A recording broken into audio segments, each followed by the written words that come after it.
Manufacturing کرتا ہے. تو مینوفیکچرنگ کے نمبرز تو ہیں, اچھے نمبرز ہیں. وہ 7-7.25% کی گروتھ مینوفیکچرنگ میں ہے, لارج اسکیل مینوفیکچرنگ میں. گاڑیاں بکی ہیں, سیمنٹ بکا ہے, اسٹیل بکی ہے, اور بہت ساری چیزیں جو ہے وہ کموڈٹی سیکٹر میں بکی ہیں. تو ٹیکسٹائل میں اضافہ ہوا ہے پروڈکشن میں. تو یہ سب تو ہے, لیکن یہ جو سروسز ہے جس کا 60% حصہ ہے اور ایگریکلچر جس کا 20% حصہ ہے, یہ 9 مہینے کے نمبرز ایسٹیمیٹڈ ہوتے ہیں پھر پورے سال پہ. تو ابھی یہ کہنا کہ جی ڈی پی ہماری 6% ہے یا 5.97 ہے, یہ آپ کو نمبرز پتہ چلیں گے جب آپ جون ختم کریں گے, جولائی آئے گا اور اگست آئے گا, تو ایکچوئل نمبر جب آئیں گے. اور یہ اسی طرح ہوتا ہے, یہ ہر گورنمنٹ میں ہوتا ہے, یہ اسٹینڈرڈ ایک طریقہ ہے یہاں کا پاکستان میں. تو اس لیے نمبرز سے یہ کہنا کہ جی ایکسٹراڈنری پرفارمنس ہے, میں یہ کہوں گا ایک مکس پرفارمنس ہے. اس کی وجہ یہ ہے کہ مہنگائی میں بھی اضافہ ہوا ہے, مہنگائی کا مینشن بھی کرنا ضروری ہے جو کہ عام آدمی کو ڈائریکٹلی جی امپیکٹ کرتا ہے. قرضوں میں بھی اضافہ ہوا ہے, اور ساتھ ساتھ جو روپی ہے ڈالر کے اگینسٹ وہ بھی کافی گرا ہے.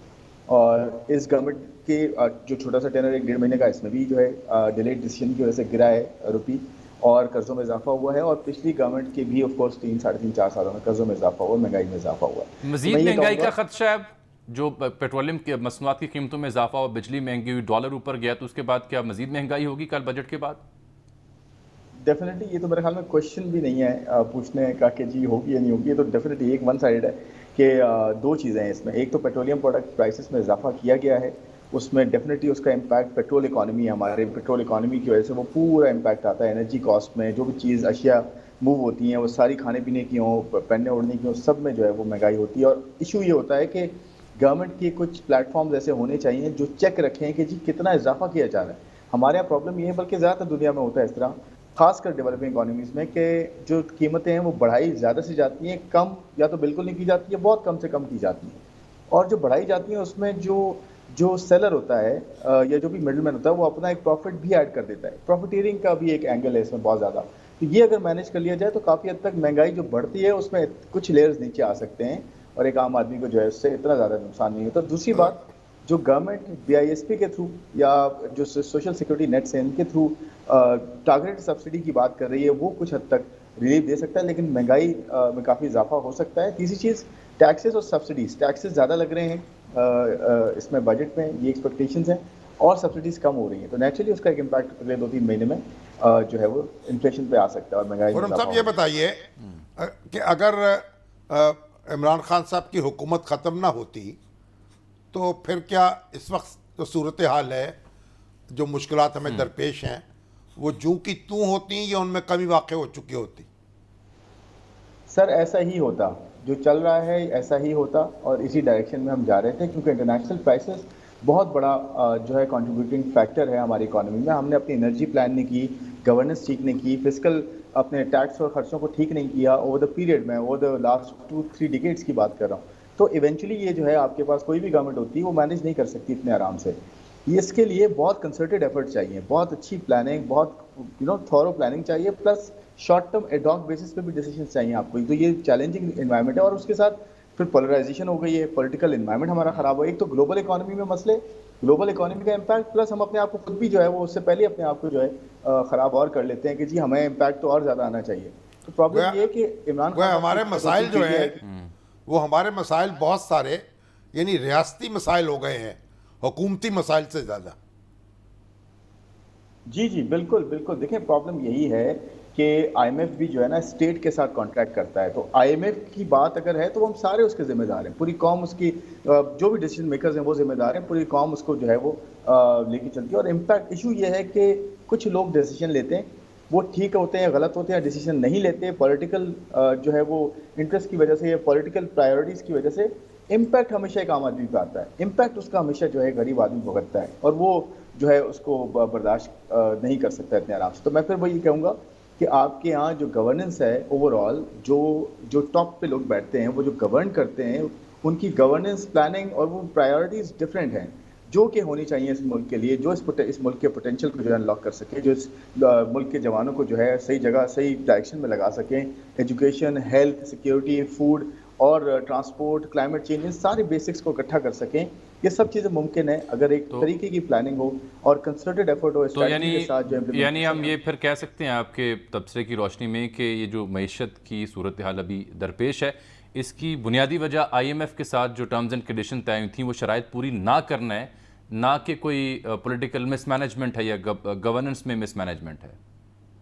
دیکھیں دونوں چیزیں ہیں. ایک تو گورننس اسی میں آ جاتی ہے نا کہ آپ اگر کمٹمنٹ کر رہے ہیں اور آپ اس کو جو ہے ٹو لیٹر اینڈ اسپرٹ نہیں لے کے چل رہے اور ایک دم سے آپ ایک بیک آؤٹ کر لیتے ہیں ڈیسیجن پہ, کیونکہ اگر جو ہے ہمیں پتہ ہے کہ نیریٹو ایسا ہے ابھی کہ ہم گورنمنٹ آ رہی ہے جا رہی ہے, اس کی بیسس پہ ہم ڈیسیجن چینج کر دیتے ہیں اکنامک ڈیسیجن, تو اس کا امپیکٹ گورنمنٹ نہیں رہتی تو دوسرے پہ تو آ جائے گا, لیکن وہ کنٹری کے لیے نقصان دہ بات ہے.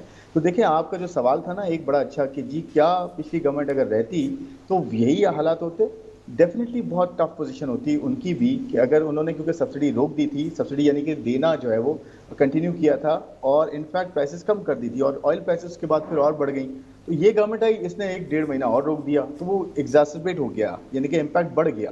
تو خان صاحب اسے یوں ٹرانسلیٹ کر رہے ہیں کہ ہم نے IMF کا پریشر سسٹین کیا اور 10 روپے پیٹرول کم کر دیا. کتنا عرصہ سسٹین کر پاتے ہیں کہ گورنمنٹ میں رہتے؟ نہیں دیکھیں بات وہی ہے کہ IMF کا پریشر کیا ہم نے سائن تو کر دیا تھا نا, اسٹیٹ سائن کرتا ہے, کنٹری سائن کرتا ہے اور وہ کمٹمنٹ ہوتی ہے. وہ پریشر اگر کر دیا تھا تو وہ IMF نے پھر یہ کیوں کہا کہ جی فروری میں آپ نے جو ہے غلط ڈیسیجن لیا. تو پرابلم یہ ہے کہ ہم نے کمٹمنٹ کر کے اگر ہم نہیں پورا کرتے اور اس کا خمیازہ جو ہے نیکسٹ گورنمنٹ ہی بھگتتی, عام آدمی ہم میں اور آپ بھگت رہے ہیں اور آگے جا کے اور زیادہ انفلیشن اس کی وجہ سے ہوگی. تو سبسڈی ایک تو ٹارگیٹڈ دینی چاہیے. دیکھیں ہمارا اپنا بھی قصور بالکل ہے اور ہمارا اپنا ہی قصور ہے, میں IMF کو کبھی نہیں کہتا, کیونکہ IMF کے پاس 22 مرتبہ جا چکے ہیں. کیوں گئے ہم IMF کے پاس, کیوں یہ ضرورت پڑی ہے؟ تو ہماری اپنی مس مینجمنٹ ہے, اپنی گورننس کے ایشوز ہیں, اپنی جو ہے وہ پلاننگ کے ایشوز ہیں. بہت بیسک چیزیں ہیں یہ. اگر ہم ٹائم پہ ڈیسیجن نہیں لیں گے, پلان نہیں کریں گے, ایگزیکیوٹ نہیں کریں گے, آپ کو یہ میں بتا رہا ہوں آج جو ہم بات کر رہے ہیں اگلے 5 سال میں بھی یہی ہوگا, لیکن سچویشن اور زیادہ خراب ہوگی اور پرابلمز اور زیادہ بڑی ہوئی ہوں گی. اگر ہم آج یہ تہیہ کر لیتے ہیں کہ ہم نے جو غلطیاں کی ہیں 30-35 سالوں میں, 40 سالوں میں, اگر ان کو آج جو ہے وہ شروع کریں ٹھیک کرنا اور ساتھ ساتھ شارٹ ٹرم اسٹریٹجی بھی لے کے چلیں, تو پھر کہیں جا کے آپ کو 8-10 سال 20 سال 15 سال ایٹ لیسٹ لگیں گے جب آپ کا صحیح پوٹینشیل. خرم صاحب آپ کے لیے بھی اور شامی صاحب کے لیے, دونوں کے لیے میرا سوال ہے, جو خان صاحب کا بیان تھا کہ مشرف دور کی نسبت ہمارے دور میں ترقی زیادہ ہوئی اور جو ہمارا دور حکومت تھا پاکستان میں, اس میں دنیا میں پاکستان سب سے سستا ملک تھا. میں جواب دوں پہلے؟ جی آپ دیں. جی دیکھیں بات یہ کہ دیکھیں PTI گورنمنٹ کے کچھ اچھے ڈیسیجنز تھے اور آف کورس کچھ گورننس کے ریلیٹڈ ایشوز بہت تھے. اچھے ڈیسیجن سے مراد یہ کہ PTI نے ایک بڑا جو ہے نا بہت چیزیں صحیح وہ یہ کہ بہت ساری کڑوی گولیاں لیں, بہت سارا کرٹیسزم جو ہے وہ جھیلا اکانومی پہ, پرفارمنس پہ. آف کورس گورننس کے ایشوز بہت تھے, آف کورس جو ہے وہ اپ ٹو دا پار پرفارمنس نہیں رہی. ڈیجیٹل اکانومی کی طرف تھوڑا کام ہوا, اسٹیٹ بینک کی طرف تھوڑے ریفارمز ہوئے, CCP کی طرف ریفارمز ہوئے, لیکن انفلیشن کو ہینڈل کرنے میں بڑا پرابلم رہا. 3.5 سال تک انفلیشن کا بڑا مسئلہ رہا. اس میں اگر ہم تھوڑا بہتر ہو جاتے تو آپ کی شاید اتنے انٹرسٹ ریٹس نہ بڑھتے, اتنا ایکسٹرنل اکاؤنٹ کے ایشوز نہ ہوتے. اور گروتھ دیکھیں پھر وہی بات ہے کہ ریفارمز نہیں کیے, پچھلی گورنمنٹ نے بھی ریفارمز پہ کوئی خاص سٹیپس نہیں لیے, نہ اس گورنمنٹ نے پچھلی اپنی گورنمنٹ میں ریفارمز بہت زیادہ کیے تھے. تو ہم شیلو اکانومی لے کے چلتے ہیں کہ جی انٹرسٹ ریٹس نیچے کر دیں اور اپنا جو ہے PKR کو روک کے رکھیں, تو آپ کی گروتھ امپورٹ ڈریون ہوتی رہے گی, انویسٹمنٹ ہوگی نہیں آپ کے یہاں, کنزمپشن ہوتی رہے گی, ایونچولی ڈیٹ کے تھرو آپ فنڈ کر رہے ہوں گے. تو ہونا یہ چاہیے تھا کہ ساتھ ساتھ ریفارمز, 3-4 ریفارمز کی میں بات کرتا ہوں. فسکل ریفارمز ہے جس میں ٹیکس اور اس کے خرچے کیسے ہوں, ٹیکس کہاں سے لیں اور کس سے لگانا چاہیے اور کہاں پہ خرچ کرنا چاہیے, پرائیورٹیز. انرجی ریفارمز کہ آپ کے یہاں انرجی, دنیا پوری جو ہے وہ آلٹرنیٹس پہ چلی گئی ہے, رینیوبلس پہ چلی گئی, اور ہم آج بھی جو ہے وہی کول اور جو ہے وہ فرنس آئل اور اب LNG پہ ہم آئے ہیں, اور پانی جو ہے نا وہ پانی بھی انفیکٹ پرانا ہو گیا ہے. پھر تیسرا سول سروسز ریفارم, اور چوتھا جو ہے وہ آپ کا اوور آل جو کنٹری کے جو اسٹرکچرل ریفارمز ہیں جس میں ایکسٹرنل ہے, مانیٹری ہے اور دوسرے جو ایریاز ہیں, ان سب پہ کام نہیں ہوگا پیریلل. آپ کے جو ہے ایشوز وہیں کے وہیں رہیں گے, بلکہ خراب ہوں گے, اور آپ کی اکانومی جو ہے اسٹیک پہ رہے گی ہمیشہ. بہت شکریہ آپ کا خرم شہزاد صاحب, بہت تفصیلی گفتگو انہوں نے کی. دیکھیں جو عمران خان صاحب جو بات کہہ رہے ہیں نا وہ یکساں غلط نہیں ہے. صحیح. ان کے دور میں جو اکانومی تھی بڑے مسائل اس کو درپیش رہے, کورونا آیا, دوسرے مسائل پیدا ہوئے, اس کا انہوں نے بالخصوص ذکر کیا آج کے, لیکن اکانومی جو تھی وہ ریکور کر رہی تھی, اور گروتھ جو تھی یعنی شرح نمو جو تھی وہ بڑھ چکی تھی. تو مگر سوال یہ ہے کہ کرنٹ اکاؤنٹ خسارہ اس کا پہاڑ تو کھڑا تھا, وہ تھا, اس کو میٹ کرنے کے لیے آپ نے IMF سے ایگریمنٹ کیا. اب IMF سے ایگریمنٹ کیا, اس کو آپ نے بیچ میں توڑ دیا, اور کوئی آلٹرنیٹ آپ کے پاس نہیں تھا. وہ توڑا کیوں؟ کیونکہ سیاسی پریشر آ گیا, اپوزیشن کا پریشر آ گیا کہ قیمتیں جو ہیں پیٹرول کی بڑھ رہی تھیں, اور لوگ اس پہ احتجاج کر رہے تھے، تو اور خان صاحب کے خلاف نو کانفیڈنس موشن جو ہے وہ بھی موو ہو چکی تھی، تو انہوں نے کہا کہ ٹھیک ہے جو دیکھی جائے گی. تو آئی ایم ایف کے ساتھ جو ایگریمنٹ تھا وہ انہوں نے اس کو دریابرد کر دیا. نتیجے میں وہ کرائسس پیدا ہوا جس کو ہم ابھی تک نہیں، آج انہوں نے خود بھی کہا کہ انہوں نے یہ الفاظ استعمال کیے نا کہ ہم نے پریشر کو کون سا پریشر؟ اب ہم پیسے لینے جاتے ہیں، کم کر دی. بڑی سیدھی بات، ہم کیوں اپنے آپ کو دھوکہ دیتے ہیں؟ کیوں لوگوں کو دھوکہ دیتے ہیں؟ بھائی آپ کو ڈالر کی ضرورت ہے، اس کے لیے آپ آئی ایم ایف کے پاس گئے ہیں، آئی ایم ایف کی اپنی شرائط ہیں، آپ کو ڈالر چاہیے، ڈالر نہیں آئے گا آپ کا خسارہ پڑے گا، انسرٹینٹی پیدا ہوگی، آپ کا ملک جو ہے اس کی مشکلات میں اضافہ ہوگا. تو اگر آپ نے اپنی ضرورت پوری کرنی ہے تو شرائط بھی پوری کرنی ہوں گی. تو یہ جو اصل میں دیکھیے بنیادی ایشو پھر وہی ہے، بنیادی مسئلہ سیاسی تھا. خان صاحب اپنے مخالفین کے ساتھ ورکنگ ریلیشن شپ نہیں بنا سکے، اپنی اپوزیشن جو ہے خود اپنی پارٹی کے اندر چیزوں کو درست نہیں رکھ سکے، خود اپنے جو دوسرے دوست ہیں، اتحادی، اپنے اتحادی ہیں، اپنے کچھ اتحادی ایسے تو جو پارلیمنٹ کے اندر ہیں، کچھ اتحادی پارلیمنٹ سے باہر تھے، ان کے ساتھ بنا کے نہیں رکھ سکے. اس کے نتیجے میں یہ تحریک عدم اعتماد آئی. اتحادیوں کی تو خان صاحب کو کبھی فکر لاحق ہی نہیں ہوئی تھی، تو وہ یہ تو دیکھیں آخری چند نتیجہ مہینوں کیا میں ہے؟ فکر ہوئی.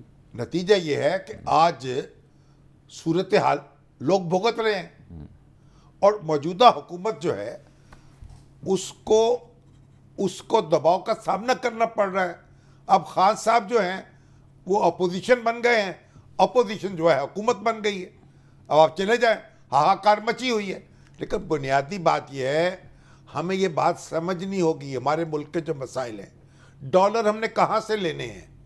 یا تو کوئی انویسٹمنٹ کرے ہمارے یہاں آ کے، بصورت دیگر قرض لینا پڑے گا. بصورت دیگر قرض لینا پڑے گا، یا پھر آپ اپنی ایکسپورٹ اتنی بڑھا لیں. نہیں وہ تو ہے نہیں، کیونکہ تجارتی خسارہ تو بہت ایکسپورٹ بڑی ہیں، بڑی ہیں، اس کے باوجود لیکن امپورٹ بھی بڑی ہے نا.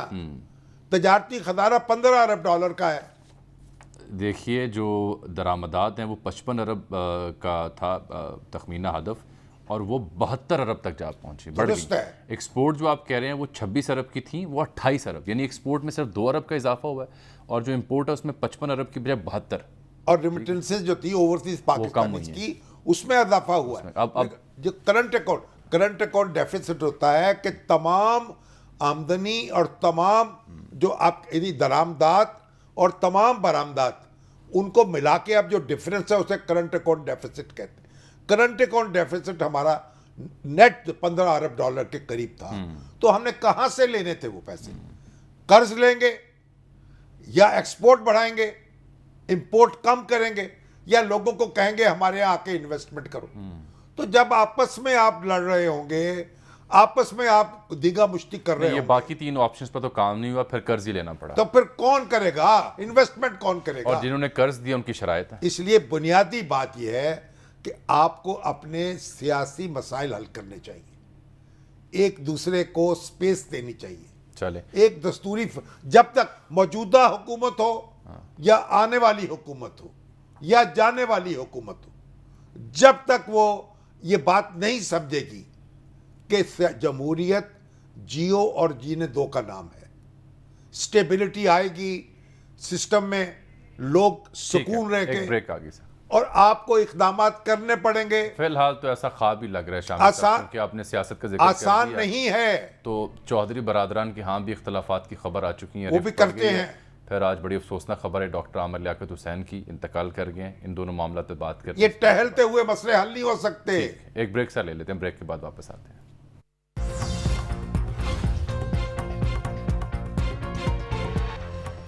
ویلکم بیک ناظرین. بریک سے پہلے ہم بات کرتے اقتصادی سروے کی، پھر اس پر جو پاکستان تحریک انصاف کے چیئرمین سابق وزیر اعظم کا رد عمل آیا، جو کریڈٹ لے رہے ہیں اپنی اکنامک کی پرفارمنس کا.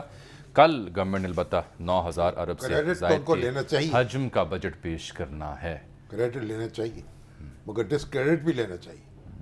ایسی روایت نہیں ہے. سیاسی مسائل جو ہیں ان کو حل نہ کرنے کا. نہیں، آج دیکھیں نا، آج پارلیمنٹ کا مشترکہ اجلاس تھا، جو خواتین اراکین ہیں، پی ٹی آئی کے ایم این ایز،